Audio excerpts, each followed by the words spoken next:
नमस्कार दोस्तों, आप सभी का एक बार फिर से बहुत बहुत स्वागत है एमजीटी एजुकेशन में। दोस्तों यहाँ पर इस वीडियो में हम लोग डिस्कस करने वाले हैं श्रीलंकन क्राइसिस के बारे में। तो दोस्तों हम सभी जानते हैं कि श्रीलंका में पिछले कुछ समय से लगातार इकोनॉमिक क्राइसिस चल रहा है। इकोनॉमिक कंडीशंस काफ़ी ज़्यादा खराब हैं और वहाँ की हालत लगातार खराब होती जा रही है। अब ऐसे में लोगों का गुस्सा सरकार के खिलाफ लगातार भड़कता जा रहा है और लोगों का गुस्सा इतना ज़्यादा बढ़ गया है कि लोगों ने प्रेसिडेंट के हाउस पर हमला कर दिया है। यहाँ के जो प्रेसिडेंट हैं गोटाबाया राजपक्सा, उनके हाउस पर हमला कर दिया गया है और उन्हें वहाँ से भागना पड़ा है। इसके अलावा दोस्तों जो प्राइम मिनिस्टर हैं रानिल विक्रमसिंघे, उनके घर पर हमला कर दिया और उनके घर को तो जला भी दिया है। तो यहाँ के जो प्राइम मिनिस्टर और प्रेसिडेंट दोनों को अपने अपने घर छोड़कर भागना पड़ा है। और जो प्रेसिडेंट हैं गोताबाया राजपक्षा, वो यहाँ से लापता हो गए हैं। 5 जुलाई के बाद उन्हें श्रीलंका के अंदर नहीं देखा गया है। किसी को ये पता नहीं है कि वो कहाँ पर हैं। कोई ये अनुमान लगा रहा है कि वो देश छोड़कर भाग चुके हैं, कोई ये अनुमान लगा रहा है कि वो किसी मिलिट्री कैंप के अंदर सुरक्षित हैं या फिर वो शिप्स के थ्रू कहीं और जा रहे हैं। तो इस तरह की यहाँ पर अटकलें लगाई जा रही हैं दोस्तों। लेकिन दोस्तों प्रेजेंटली यहाँ पर श्रीलंका के अंदर अभी कोई गवर्नमेंट नहीं है, तो यहाँ पर हालत और ज़्यादा ख़राब हो रही है। आप देख सकते हैं जनता यहाँ से निकलने का नाम नहीं ले रही है। आप यहाँ पर देख सकते हैं जनता ने जो प्रेसिडेंट हाउस है वहाँ पर हमला कर दिया है। यहाँ पर आप देख सकते हैं ये इनके स्विमिंग पूल में स्विमिंग कर रहे हैं। इसके अलावा और कई सारी एक्टिविटीज़ यहाँ पर हो रही हैं। दोस्तों मैं आपको बता दूँ कि ये जो लोग हैं ये यहाँ से हिलने का नाम नहीं ले रहे हैं। वो जो प्रेसिडेंट का बेडरूम है वहाँ पर जाकर सो रहे हैं। इसके अलावा वहाँ पर सेल्फीज़ ले रहे हैं, इनके ये घर के अंदर कैरम खेल रहे हैं। इसके अलावा दोस्तों और कई सारी एक्टिविटीज़ की जा रही हैं। इनकी किचन के अंदर खाना खा रहे हैं लोग, निकलने का नाम नहीं ले रहे हैं। तो ऐसी चीज़ें यहाँ पर हमें देखने को मिल रही हैं श्रीलंका के अंदर। और ऐसे में जो प्रेसिडेंट हैं उनका कोई पता नहीं है। और जो प्राइम मिनिस्टर हैं रानिल विक्रमसिंघे, तो हालांकि वो तो अभी 1 महीने पहले ही यहाँ के प्राइम मिनिस्टर बने हैं, तो उनके खिलाफ इतना ज़्यादा इनका गुस्सा दिख नहीं रहा है। लेकिन दोस्तों जो पूर्व यहाँ के प्रधानमंत्री हैं जिनका नाम था महिंदा राजपक्षा, उन्होंने अभी रिज़ाइन किया था। तो इन दोनों भाइयों के खिलाफ जो राजपक्षा जो ब्रदर्स हैं उनके खिलाफ यहाँ पर प्रोटेस्ट लगातार चल रहे हैं, जनता विद्रोह कर रही है। तो अब ऐसे माहौल में जनता के प्रेशर में आकर जो प्राइम मिनिस्टर हैं और प्रेसिडेंट हैं दोनों ने फैसला कर लिया है कि वो अपने अपने जो रिजाइनेशन लेटर्स हैं वो देंगे। यहाँ पर गोताबाया राजपक्षा का माना जा रहा है कि वो 13 जुलाई को अपना रिजाइनेशन लेटर देंगे। दोस्तों यहाँ पर आप देख सकते हैं ये हैं गोताबाया राजपक्षा जो वहाँ के प्रेसिडेंट हैं अभी करंटली। और यहाँ पर आप देख सकते हैं रानिल विक्रमसिंघे जो वहाँ के अभी कुछ ही समय पहले ही यहाँ के प्राइम मिनिस्टर बने हैं। तो दोनों ने रिजाइनेशन देने का फैसला कर लिया है। और करेंटली यहाँ पर श्रीलंका के अंदर कोई भी सरकार अभी रूल नहीं कर रही है। यहाँ पर आप देख सकते हैं ये इनकी न्यूज़ है। यहाँ पर देख सकते हैं Sri Lanka president Gotabaya Rajapaksa to step down. तो 13 जुलाई को अपना जो रिजाइनेशन लेटर है वो देंगे। तो अब 13 जुलाई को ही क्यों देंगे उसके बारे में मैं आपको आगे बताऊंगा। इसके अलावा आप यहाँ पर देख सकते हैं Ranil Wickremesinghe resign as prime minister of Sri Lanka. तो यहाँ पर आप दोनों की दोनों न्यूज़ देख सकते हैं। अब दोस्तों वीडियो में आगे बढ़ें उससे पहले मैं आपसे क्वेश्चन पूछना चाहता हूँ। यहाँ पर आपसे पूछा जा रहा है कि जो इंडिया है और श्रीलंका है इन दोनों को कौन सी स्टेट यहाँ पर सेपरेट करती है। आपके ऑप्शन हैं Dover straight, Palk state, state of Malacca and कर्च state. यदि आप इसका सही आंसर जानते हैं तो अभी कमेंट बॉक्स में बता सकते हैं,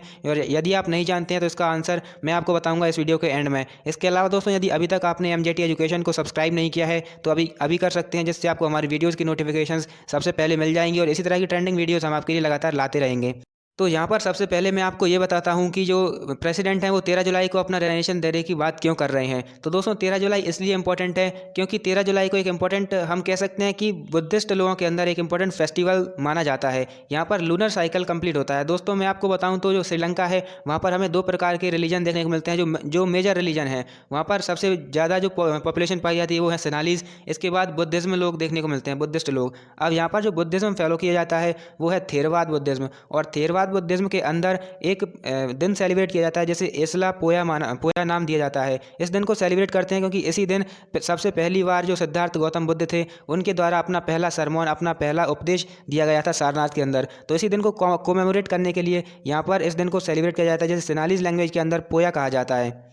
और इसी पोया डे के दिन पूरे श्रीलंका के अंदर पब्लिक हॉलीडे मनाया जाता है, जिसके कारण से ऐसा माना जा रहा है कि जो प्रेसिडेंट हैं गोताबाया राजपक्षा वो अपना रिजाइनेशन लेटर 13 जुलाई को ही देंगे। तो यहाँ पर ऐसी बात करी जा रही है। अब आगे मैं आपको बताऊँ दोस्तों यहाँ पर कंडीशंस चल क्या रही हैं, इकोनॉमिक कंडीशन इतनी ख़राब क्यों हुई हैं। तो दोस्तों इसका सबसे बड़ा कारण ये है कि यहाँ पर टूरिज्म फेल कर गया है। दोस्तों होता क्या है कि जो श्रीलंका है वहाँ पर जो उनकी मेन इनकम है, जो उनकी इकोनॉमी चलती है वो केवल और केवल ज़्यादा से ज़्यादा टूरिज्म पर निर्भर है। और टूरिज्म बंद क्यों हुआ है, क्योंकि दोस्तों हमें पूरे विश्व भर में पिछले 2-3 साल से लगातार कोरोना वायरस के कारण लॉकडाउन देखने को मिला है, जिसके कारण से टूरिस्ट आना बंद कर गए हैं। तो यहाँ की इकोनॉमी चलना ही बंद कर गई है।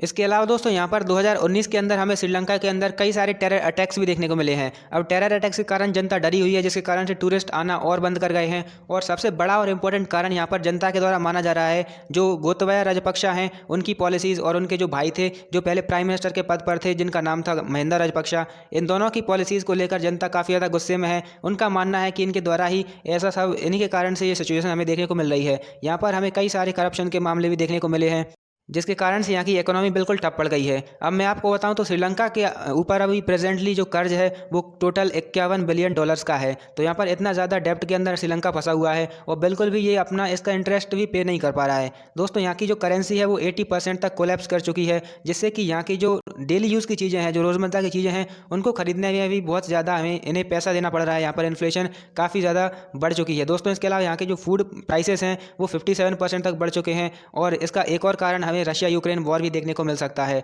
तो इस तरह की चीज़ें यहाँ पर देखने को मिल रही हैं। इसके अलावा दोस्तों यहाँ की जो लोग हैं वो अपनी डेली यूजेस की चीज़ें नहीं खरीद पा रहे हैं, उनको इंपोर्ट कराने में इन्हें बहुत ज़्यादा पैसा देना पड़ रहा है। इतना पैसा इनके पास है ही नहीं। तो यहाँ के जो लोग हैं वो मतलब कई सारी ऐसी कंडीशन से जूझ रहे हैं जो कि लोगों के लिए सहन कर पाना काफ़ी ज़्यादा मुश्किल है। यहाँ पर आप देख सकते हैं सरकार बैंकरप्सी पे है। Gas, milk, cooking gas, toilet paper, इन सभी को खरीदने के लिए इनके पास पैसे नहीं हैं।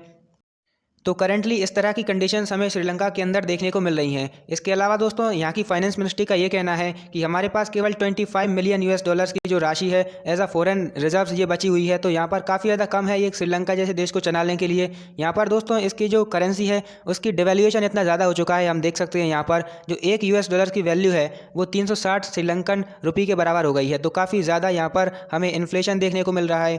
इसके अलावा दोस्तों श्रीलंका अपना डेप्ट रीपे करने में काफ़ी ज़्यादा पीछे रह गई है, मतलब वो अपना कर्जा नहीं उतार पा रही है और उसका इंटरेस्ट ही पे नहीं कर पा रहे हैं। इन्हें बताया गया था इन्हें 7 बिलियन US डॉलर्स की जो राशि है वो पे करनी थी, लेकिन दोस्तों ये नहीं कर पाए हैं। इसके अलावा इन्हें 25 बिलियन US डॉलर्स की जो राशि है वो 2026 तक रीपे करनी है, लेकिन हालात ऐसे नहीं लग रहे हैं कि ये अपना जो कर्ज है वो रीपे कर पाएंगे। तो दोस्तों इन सारी कंडीशंस के कारण से जनता काफ़ी ज़्यादा गुस्से में है और उन्होंने राष्ट्रपति भवन पर कब्जा कर लिया है। एक तरह से हम कह सकते हैं कि जो राष्ट्रपति हाउस है वहाँ पर ये बैठ गए हैं, वहाँ से निकलने का नाम नहीं ले रहे हैं और राष्ट्रपति को वहाँ से भगा दिया गया है। राष्ट्रपति अभी पता नहीं 5 तारीख से कहाँ पर हैं, उनकी कोई खबर नहीं है। तो इस तरह की कंडीशंस श्रीलंका के अंदर चल रही हैं। तो अब इस वीडियो में केवल इतना ही दोस्तों, आगे हम जानेंगे जैसा भी डेवलपमेंट होगा हम वीडियो के थ्रू आपको बताएंगे। अब मैं आपको जो क्वेश्चन पूछा था उसका आंसर बता देता हूँ। तो यहाँ पर पूछा गया था कि इंडिया और श्रीलंका को कौन सी स्टेट अलग कर दी है। तो आपका सही आंसर है पाल्क स्टेट। आप यहाँ पर देख सकते हैं दोस्तों, ये मैप है, यहाँ पर आप इंडिया को देख सकते हैं, ये श्रीलंका का आइलैंड है और बीच में यहाँ पर आप देख सकते हैं पाल्क स्टेट। तो अब स्टेट का मतलब क्या होता है, हिंदी में से जल संधि कहते हैं। जल संधि का मतलब कि जो 2 वाटर बॉडीज़ को आपस में मिलाती है उसे ही जल संधि कहते हैं, उसे स्टेट कहते हैं। तो यहाँ पर हम देख सकते हैं इंडियन ओशियन का इलाका है, यहाँ पर हम देख सकते हैं बे ऑफ बंगाल का इलाका है जिसे बंगाल की खाड़ी कहा जाता है। तो इसी को मिलाने वाली जो स्टेट है, जो जल संधि है, उसे कहा जाता है पाल्क स्टेट। और इसी तरह से ये 2 लैंड मासेस को सेपरेट करती है। तो यहाँ पर इंडिया और श्रीलंका को ये सेपरेट करती है। तो यहाँ पर आप देख सकते हैं ये सारी की सारी लोकेशंस हैं।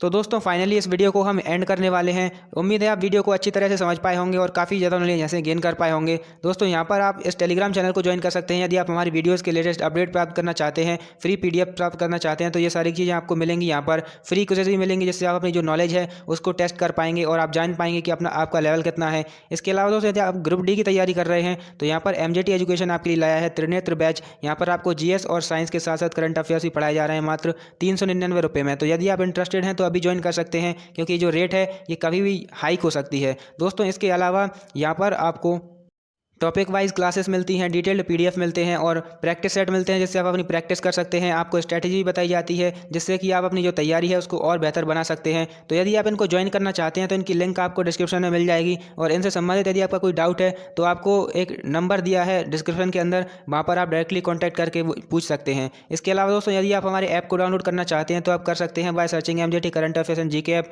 On the play store. तो प्ले स्टोर पर जाइए, MJT ऐप सर्च कीजिए और डाउनलोड कीजिए। यहाँ पर आपको ये सारी की सारी चीज़ें मिल जाती हैं, जहाँ पर आपको मॉक टेस्ट मिलते हैं, वीडियोस मिलती हैं, क्विजेज मिलती हैं और स्टडी मटेरियल आपको कई तरह की चीज़ें मिलती हैं।